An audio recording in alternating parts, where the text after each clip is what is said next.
Mais um jogo do São Paulo tem polêmica, mesmo com uma vitória por 3-1, uma vitória categórica no segundo tempo, uma jogada na primeira etapa gera discussão. A disputa de bola entre o zagueiro Hernando, do Bahia, e o goleiro Thiago Volpe, do São Paulo, depois de um cruzamento na área, uma falta batida pelo Rodriguinho. Arboleda afastou o perigo, os dois se chocaram, mas o goleiro, que sai para socar a bola, acaba acertando o adversário. Para alguns, pênalti, para outros, não. O árbitro de vídeo, o Heber Roberto Lopes, pelo jeito, considerou faltosa a entrada do goleiro, a disputa, a ação do goleiro na disputa de bola. Tanto que chamou o Leandro Pedro Voaden, árbitro de campo, para verificar o monitor. O Voaden não concordou, mandou seguir o jogo. Na transmissão da televisão, o grande Sálvio Espínola também concordou com o Voaden, achando que foi uma disputa, um encontrão, uma situação de jogo. Enfim, eu concordo com o Voaden e concordo com o Sálvio. Acho que foi uma situação em que os dois olhavam para a bola. Aliás, tem um frame, uma foto que o pessoal está usando na internet que mostra o momento do contato. Mas ali é o desfecho. Eu quero dizer o seguinte: quando a bola está viajando, os dois estão olhando para a bola. E o goleiro sai para socar. Só que o Arboleda chega primeiro e consegue cabecear. E aí acaba acertando o zagueiro do Bahia, o Hernando. Para mim, um encontrão casual. Uma situação que aconteceu no jogo não daria o pênalti. No entanto, na arbitragem, o de vídeo achou que foi, o de campo achou que não foi. Eu conversei com o instrutor de arbitragem também durante a partida, depois do jogo, ele acha que foi. O Sálvio Espínola acha que não foi. Então, conclusão, é um lance interpretativo. É um lance interpretativo. Eu acho que não deveria ser marcado nada, então concordo com a decisão da arbitragem, mas entendo que é um lance interpretativo. E aí eu fico perguntando, e se fosse o contrário? O que faria o Raí? O que faria os dirigentes do São Paulo? Será que vão reclamar? Bem, certamente iriam reclamar, porque reclamam até quando vencem os jogos, então venceu, ia reclamar, se ela se perdesse, reclamando, se empatasse, sei lá. Isso é a parte mais chata. E também muito chata é a ação de alguns personagens na rede social que passam o tempo todo tentando criar uma imagem de vítima do São Paulo. E quando o São Paulo tem uma discussão de arbitragem de que ele poderia estar sendo favorecido, que absurdo discutir isso, não foi nada. Peraí, não é absurdo discutir. Fico muito à vontade para falar isso, porque acho que não foi pênalti. Eu não daria o pênalti. Mas entendo que outras pessoas pensem de outra forma. Não sou o dono da razão, você não é o dono da razão. O futebol tem lances discutíveis. Esse me parece um deles.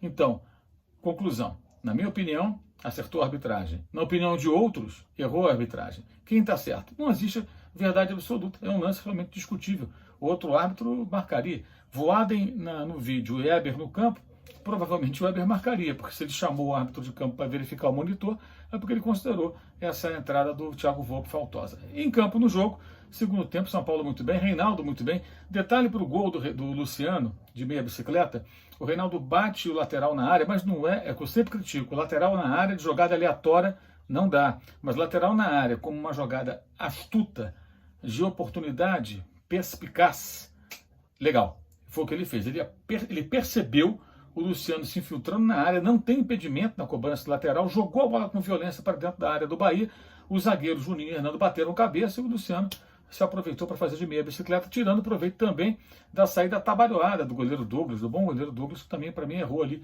nesse lance. Com isso, o São Paulo abriu o placar, depois ampliou com a Arboleda de cabeça em cruzamento do Reinaldo e passe do Reinaldo, gol com o pé esquerdo do Luciano, 3-0, depois o Cleison diminuiu, mas o Bahia muito mutilado, pior defesa do campeonato. Eu escrevo sobre esse jogo, sobre essa polêmica no meu blog, no All Sport, o link está aqui embaixo na descrição do vídeo.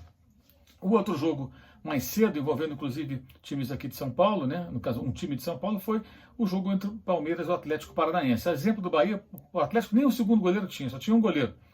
Todo mundo com Covid, uma situação terrível, muitos desfalques, jogo com o River na Argentina terça-feira, empatou em casa na semana passada, então o Atlético veio até São Paulo muito mutilado, sob o comando do técnico Paulo Autuori, não resistiu ao Palmeiras. Mas é importante destacar a eficiência do Palmeiras, que já era evidente quando o Cebola, o Andrei Lopes, assumiu interinamente o comando da equipe na saída do Vanderlei Luxemburgo, e como com Abel Ferreira o time cresce. É evidente que o Palmeiras não pegou assim um grande desafio ainda, Os jogos contra equipes mais fracas, equipes desfalcadas, isso tem. O próprio Palmeiras jogou desfalcado algumas vezes, mas tem um elenco farto, então conseguiu equilibrar, como já aconteceu com o Flamengo, por exemplo, conseguiu manter uma certa competitividade, mesmo desfalcado, justamente porque tem muitos jogadores de bom nível.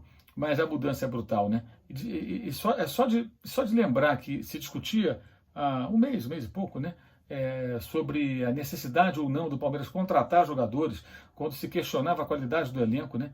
Realmente está cada vez mais evidente que essa transformação passa por algo muito simples. Não havia um bom comando técnico e agora há.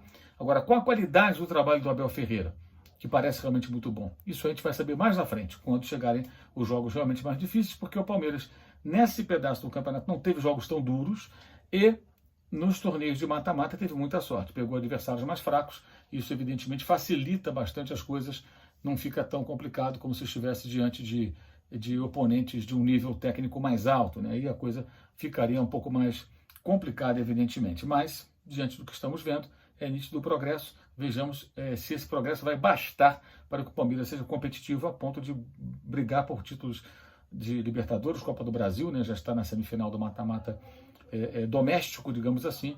Então, isso o tempo vai mostrar. Mas esse curto tempo já mostrou que o que faltava mesmo não era jogador, era técnico.